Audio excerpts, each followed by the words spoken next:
Hi అండి, అందరికీ welcome back to our channel. It's me Teja. ఈరోజు అయితే నేను ఒక డిన్నర్ రెసిపీ అయితే మీకు చూపించిపోతున్నాను. అదేంటంటే కంది గింజలతో కూర అనమాట.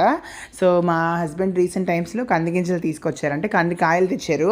సో ఆ గింజలన్నీ వలిచేసి వాటితో కూర అయితే చేస్తున్నాను. ముందుగా వచ్చేపటికి ప్యాన్లో వచ్చి కొంచెం ఆయిల్ వేసేసుకోవాలి. సో ఆయిల్ వేసుకున్న తర్వాత మన మసాలా దినుసులు ఉంటాయి కదండి, అవన్నీ వేసుకోవాలి. ఫస్ట్ నేనైతే సాజీరాను, కొంచెం సోంపు వేసాను, అండ్ కొంచెం బిర్యానీ ఆకు, ఇంకా మిగతా మసాలాలు కొంచెం లైట్గా వేసుకున్నాను అనమాట.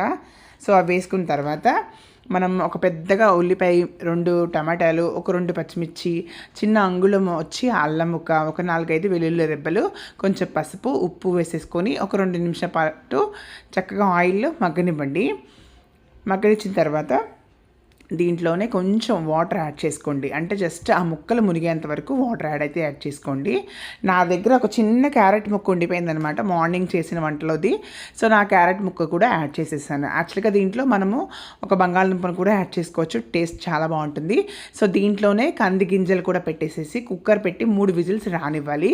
సో 3 విజిల్స్ వచ్చిన తర్వాత కుక్కర్ వేడి తగ్గిన తర్వాత గింజలు సపరేట్గా తీసేసి బిర్యానీ ఆకు మాత్రం సపరేట్గా తీసేయాలండి. తీసేసిన తర్వాత దాన్ని ప్యూరీ చేసేసుకోవాలి, మిక్సీలో వేసేసుకొని వెజ్జీస్ అన్నిటిని. దాంట్లోనే ఒక 2 స్పూన్స్ వచ్చి పెరుగు కూడా యాడ్ చేసుకుని దాన్ని గ్రేవీ చేసుకోవాలి. సో మిక్సీ పట్టేసుకుంటే ఒక గ్రేవీలా కన్సిస్టెన్సీ వస్తుంది అనమాట.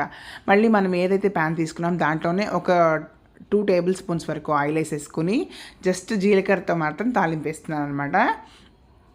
జీలకర్ర తర్వాత కరివేపాకు ఈ 2 యాడ్ చేసేసి కొంచెం వేగిన తర్వాత మనం ఏదైతే ప్యూరీ చేసి పెట్టుకున్నామో ఉల్లిపాయ, టమాటా, పచ్చిమిర్చి, అల్లం, వెల్లుల్లి ప్లస్ ఒక 2 స్పూన్స్ పెరుగు కూడా యాడ్ చేసుకుని ప్యూరీ అయితే ఏది చేసుకున్నామో ఆ ప్యూరీని యాడ్ చేసుకుని కొంచెం సాల్ట్ కూడా వేసుకోవాలన్నమాట. అంటే సాల్ట్ మనం చెక్ చేసుకోవాలి, ముందు ఆల్రెడీ వేసుకున్నాం కాబట్టి.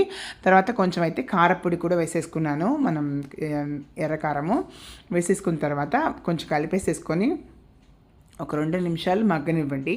తర్వాత కొంచెం గ్రేవీ మగ్గిన తర్వాత దీంట్లో మనం ఉడకబెట్టుకున్న కంది గింజలు కూడా వేసేసుకోవాలి. సో కంది గింజలు చాలా చాలా హెల్త్కి మంచిదండి. చిన్నప్పుడు ఇవి మేము ఉడకబెట్టుకుని తినేవాళ్ళం కాయలతో పాటు కలిపేసి. సో నేను ఇప్పుడైతే కూర చేస్తున్నాను అనమాట. సో ఇప్పుడైతే కంది గింజలు కూడా వేసేసి కొంచెం ఉడికిన తర్వాత కొంచెం గరం మసాలా, కొంచెం ధనియాలు, జీలకర్ర కలిపిన పౌడర్ అయితే వేసేసుకున్నాను. వేసేసుకొని కొంచెం గ్రేవీలో కొంచెం వాటర్ అయితే యాడ్ చేసుకుంటున్నాను అనమాట. ఒక 1/2 గ్లాస్ వరకు వాటర్ చేసుకుని కూర కొంచెం దగ్గరికి వచ్చిన తర్వాత కొంచెం కొత్తిమీర వేసేసుకొని దించేసుకోవటమేనండి.